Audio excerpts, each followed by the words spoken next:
Hola nuevamente. Como habíamos prometido, en esta ocasión haremos una exposición del tema de la inflación, el costo de la canasta básica y los salarios en la región de Centroamérica. Es el segundo tema de 5 que hemos preparado para ustedes que nos visitan y son seguidores de nuestro portal de Economic Vision. Pues bien, hablemos un poco sobre la inflación. Este es un fenómeno económico grave que se convierte en un impuesto para todos, porque disminuye el valor real del dinero o la riqueza.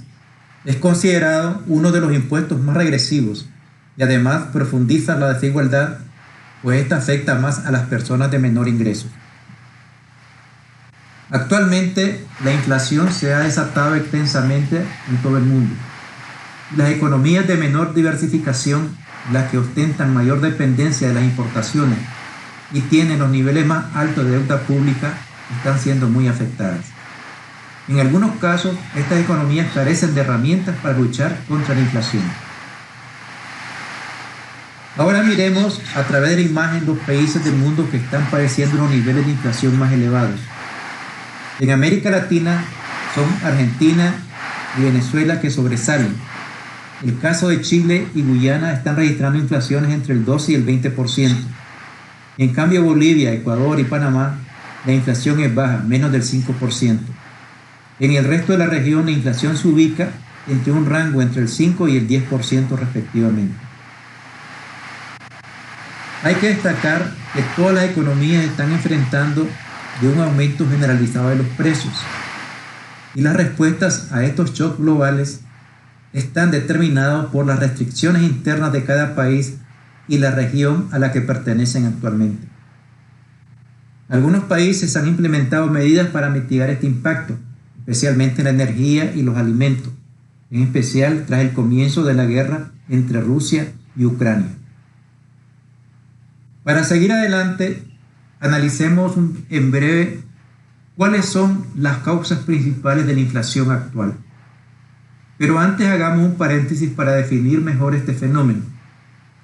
Las causas son diversas, pero hay una condición orgánica base, por decirlo de esta manera, que consiste en el aspecto estructural u orgánico de una economía y la gobernanza de la política económica, lo que puede dar lugar a una inflación inercial, por decirlo de esta manera. Sin embargo, lo que estamos viendo ahora en el mundo, aparte de la inflación inercial, es que se le añade una alza generalizada de precios cuyas causas podríamos resumirlas en los siguientes puntos. Durante la pandemia, muchos países vieron caer la producción de materias primas, desde cultivos diversos hasta aceites vegetales, reduciendo la oferta y consecuentemente el aumento de los precios. Las medidas para controlar el virus o la pandemia del COVID-19 limitaron la producción y la distribución de bienes de todo el tipo del mundo. El tercer punto es que muchas economías no han podido recuperar su oferta histórica y ajustarla a la demanda, lo que ha llevado a una alza de los precios. Es decir, una demanda mayor a la oferta resulta que los precios se disparan. El aumento de los costos salariales y energéticos también es lo que se han sumado a la carga de costo de los fabricantes actualmente, aunque los costos salariales en lo general no son un porcentaje determinante como sí lo son los sumos en la estructura de costos de los productos finales. El quinto punto se refiere a que la población aumenta y con ello la demanda de alimentos se incrementa continuamente por encima de la oferta, la cual se ha estancado. Y por último podríamos agregar que los agricultores están enfrentando diversos retos en aumento de los costos y sobre todo en los costos variables, en los cuales se refleja el precio de los alimentos y la cadena de transporte a lo largo del tamizado de la economía nacional. Por otro lado, hay países que enfrentan desafíos enormes para luchar contra la inflación, sobre todo aquellos que tienen una menor diversificación de la economía y una menor dependencia de las importaciones. Una mayor dependencia de las importaciones y también los niveles más altos de deuda pública. En sí, este es un problema estructural bastante serio, que unido al aspecto coyuntural estacional de los altos precios, se torna aún más grave y difícil de manejar por un gobierno. Pues bien, ahora, para seguir adelante, miremos y describamos un poco la inflación en los países de la región de Centroamérica. A partir de este momento nos vamos a dedicar al análisis de la situación de Centroamérica. En efecto, según los últimos datos de inflación disponibles a la fecha, la inflación corre el riesgo de situarse a 2 dígitos si no se toman medidas firmes por parte de las autoridades encargadas, o sea, los bancos centrales y los ministerios de Hacienda Pública, ya que la inflación se ha ubicado del 5% en octubre de 2021 a situarse en octubre del 2022 en un 9.13% como promedio de toda la región. El fenómeno inflacionario ha rebasado ciertos límites, pues la inflación subyacente, es decir, la variación en los precios de los bienes y servicios del IPC que excluyen a los bienes energéticos y más volátiles, ha mostrado una tendencia creciente, incluso más que la inflación general. Por ejemplo, al eliminar los precios de los alimentos y la energía, que son los que más están subiendo y volátiles, la inflación general baja un poco. En la imagen que se muestra a continuación, muestra este contexto, o sea, un contexto muy complicado en cuanto al nivel de precio de los alimentos y la energía, específicamente en Honduras y Nicaragua. Los demás países de la región también registran datos críticos en la inflación subyacente.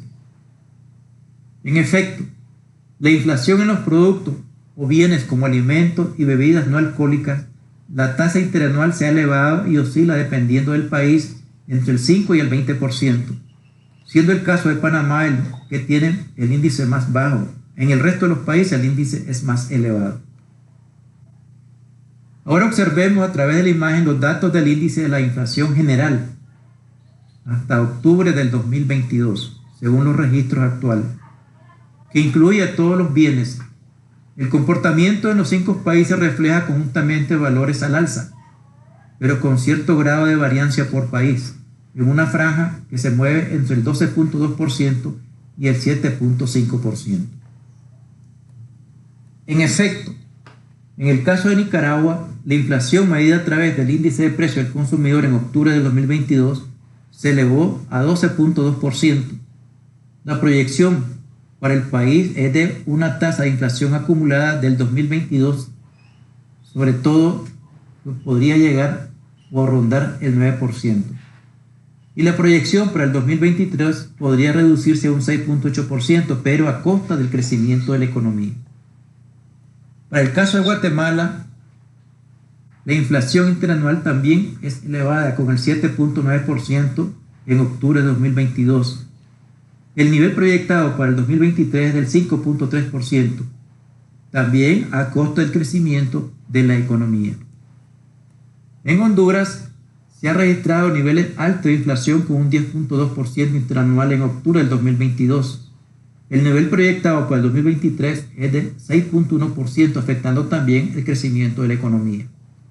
Para Costa Rica, registró un nivel elevado de precios entre junio y septiembre del 2022, reduciéndose este índice al 9% interanual y para el 2023, este país podría estar experimentando niveles de inflación alrededor del 6.8% respectivamente.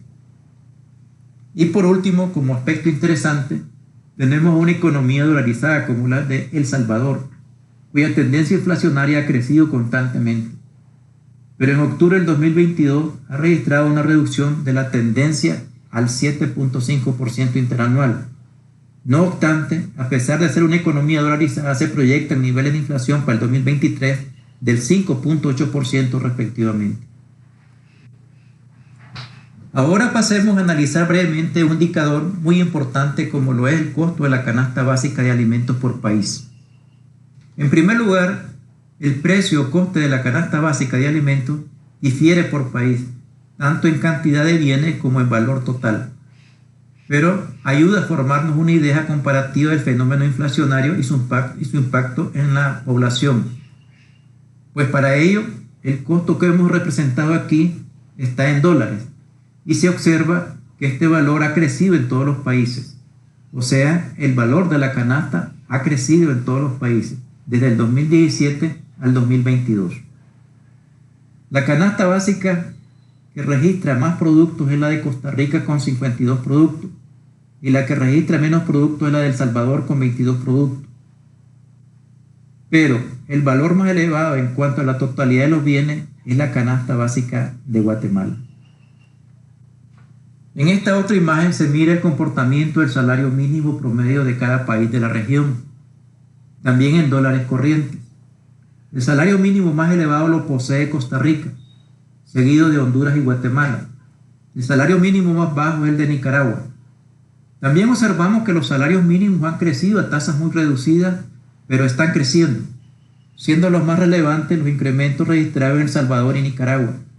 Pero en ninguno de los países estos niveles de incremento han podido compensar el incremento de la inflación. En efecto, en la siguiente imagen que viene a continuación, analizamos la cobertura del salario mínimo promedio con respecto al valor de la canasta básica en cada país de la región. En efecto, la cobertura del salario mínimo respecto a la canasta básica de alimentos ha retrocedido en todos los países, independiente del nivel de los salarios por país. Aunque es Costa Rica quien tiene la cobertura del salario mínimo más elevada y la cobertura más baja es la de Nicaragua.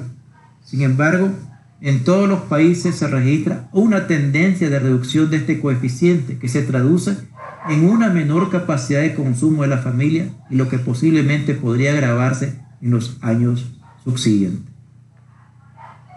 Otro elemento a destacar son los ingresos necesarios para comprar comida a la familia. Nos basamos en una encuesta de la Sid Gallup realizada entre septiembre y octubre del 2022. En la imagen se destaca cómo Costa Rica, siguiéndole Argentina, El Salvador y México, ocupan los primeros lugares de cobertura. Y en último puesto está Venezuela. Un poco por encima están Honduras, Ecuador, Guatemala, Perú, Colombia y Nicaragua. Este es un resultado interesante que nos revela con determinada lógica cómo la brecha entre los ingresos y el costo de los alimentos está afectando a la población. Y lo que es notable observar en qué países existen mayores brechas y mayores problemas sobre este punto. Pues bien, hasta aquí ya hemos finalizado este breve resumen y pasemos un poco a las conclusiones de la presentación, la cual haremos a través de algunos puntos como lo siguiente. Bien, ante la perspectiva del alza de precios en Centroamérica, los bancos centrales se encuentran de alguna manera en la trampa de la estanflación, como también al mismo tiempo en la trampa de la deuda entre shocks negativos de oferta agregada que reducen el crecimiento y aumentan la inflación.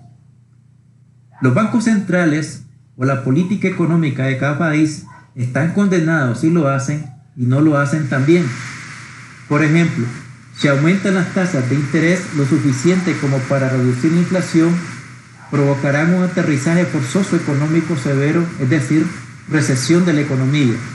Y si no lo hacen, intentando cambiar a cambio, proteger el crecimiento y el empleo, se quedarán rezagados, lo que provocará un desanclaje de las expectativas de inflación y una espiral de salarios y precios que afectarán a los más pobres.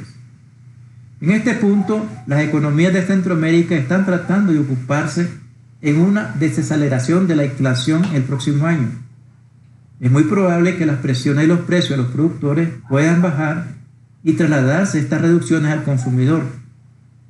Lo anterior podría darse si el entorno mundial pudiera situarse en una tendencia contractiva sobre los precios de las materias primas, con probabilidades de caer para mediados del 23, según estudios de organismos especializados. Por otra parte, los países de Centroamérica no tienen capacidad para subvencionar los alimentos, como en otros países, y por ello las poblaciones son las que están siendo más afectadas y también en el caso de una desaceleración de los precios de las importaciones. El efecto tardaría unos meses en filtrarse en Centroamérica por las cadenas del mercado interno, que son un poco más complejas en el sentido de sus estructuras de costos que sobre las que se basan. En resumen, para el 2023 el panorama inflacionario es incierto, porque se ha generado a través de varios factores y mecanismos de transmisión. No obstante, se perfila un ambiente positivo para la región siempre y cuando la política monetaria, fiscal y cambiaria estén bien alineados al objetivo de reducir la inflación. Pero el desafío está cómo impactar la demanda agregada y cómo ello afectar lo menos la tasa de crecimiento potencial de la economía, que es el gran reto. O sea, lo que consiste es cómo definir o cómo puedan definir los bancos centrales, los ministerios de Hacienda o los gobiernos que la reducción de la inflación va a tener un costo sobre las mermas del crecimiento y qué porcentaje podría ser el menos posible para ser afectado. Bueno, aquí finalizamos este breve análisis. Muchas gracias y esperamos nos apoyen con un like y su suscripción para continuar ofreciendo nuestro análisis y presentaciones de interés en el futuro.